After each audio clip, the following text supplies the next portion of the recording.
Hey there, YouTube. Today we're doing another new thing, and I'm going to be talking about some new units releasing here soon in Gala. So, let's jump right into this.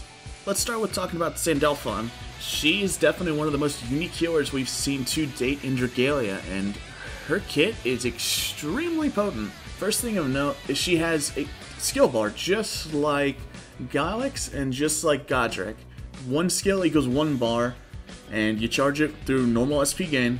She has something similar to Regina, to where at the beginning of the quest she's granted the coordination protocol, but if you hold your force strike for 1.5 seconds, you'll change to the concentration protocol, and her skill effects differ based on which protocol you currently have active. So we'll start with her skill 1. Skill 1 baseline is an 80% team heal with 20% regen for 15 seconds, but if you are under the coordination protocol, it grants team 40% over damage for 30 seconds, and then if under concentration protocol, it grants her 3 stacks of rapid analysis, which will come into play later. Her skill 2 is a 135% team heal, and if under the coordination protocol, cleanses all afflictions on the team, and if any of the teammates had an affliction cleanse, they get a 30% health increase, which is insane. But under the concentration protocol, it partially fills her shapeshift gauge, which will come into play when we discuss the fact that she's actually a dragon drive unit.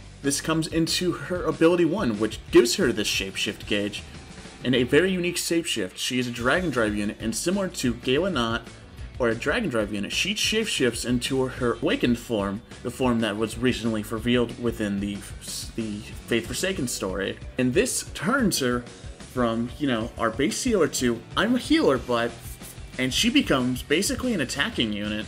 Under shapeshift, her S1 does 2,658% damage, and if she has a stack of rapid analysis, she adds a 60% heal and immediately readies her S1 again. So just like Belina, she has the ability to instantly recharge her S1 while under drive, but she can only do it for as many stacks of rapid analysis stacks she has. Her S2 is 2,191%, applies Frostbite, and just like Regina, can apply any other random affliction from the game. So just like her, it's a skill that's very worthwhile using, but it has the noteworthy effect of having a persistent Frostbite at least. Great for affliction, but if she has rapid analysis once again, she consumes another stack and it will become a heal as well with a 50% heal and readies her S2. So these stacks of rapid analysis, you want to make sure you bring those if you're going to be going Dragon Drive. She has the noteworthy fact of you're not going to want to use her as an AI unit right now because she will not shapeshift, because at the moment she's getting a special AI program so that she will not shapeshift if the team needs healing, but if no one needs healing, she will shapeshift and go into an offensive, but she will stop the moment someone needs healing, which no other AI has, so this is probably why she's bugged at the moment and will not shapeshift. For her ability 2, she just has, stun resistance, and then her ability 3, it partially fills her gauge when healed, and there's a 10-second cooldown between gauge fill. One final thing I forgot to mention is that under drive, her auto attacks will be able to fill her gauge so that she can maintain a constant drive state, just like Belina. And if you use her skill 1 or skill 2, she'll get a defense amp with a maximum team of 3 with a 20-second cooldown. Overall, she's an amazing unit. She can go right into the Eha and Otaha meta as a healer, because she can, grant overdamage, which is extremely needed. She can apply Frostbite and other random afflictions, which is also extremely needed for bringing down their defense, and just overall, a healer is appreciated in there, and she's clearly superior over Dragonule Lily. The only thing she's missing as a healer is 100% skill prep, but that's easily workable. And she's definitely going to be something that's probably going to be used when Serta releases. Overall, I'd say she's very worthwhile for pulling.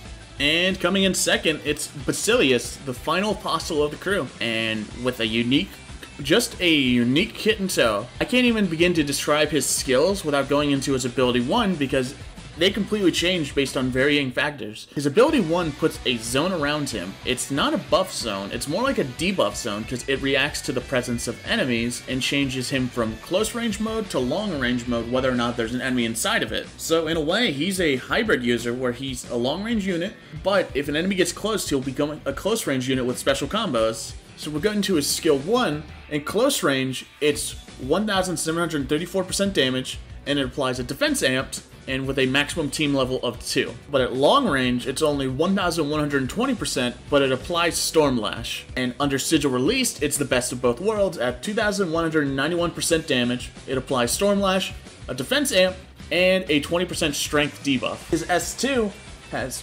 1,903% damage, Dispel, and a 5% defense debuff zone around the user under close range, 1,535%, and it applies Storm Lash under long range.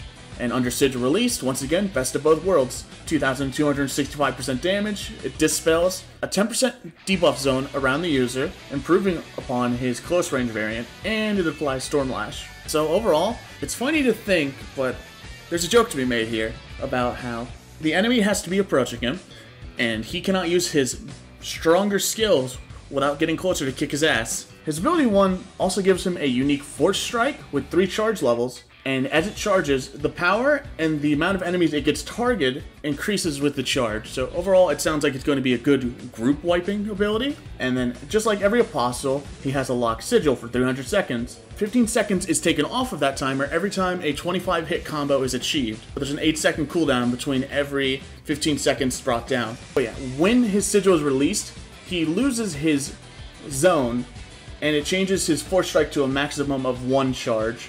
But it always is the 3 charge equivalent. But it also changes his autos.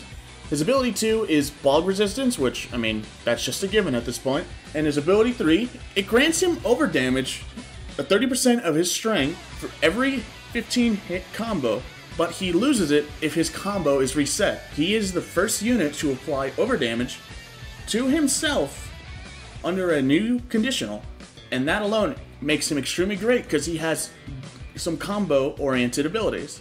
Overall, Basileus looks great. He can be slot into Iblis because he has Affliction, he has Dispel, both of which are extremely required in there.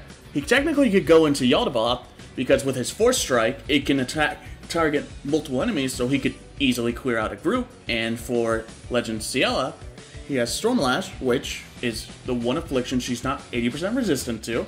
He has Dispel. She's a very Dispel-heavy fight, and because it's a long-winded fight, he has a lot of time to get his ramp up to unlock his sigil. So overall, just like Sandalphon, this banner is a very good quality banner, and I would recommend pulling.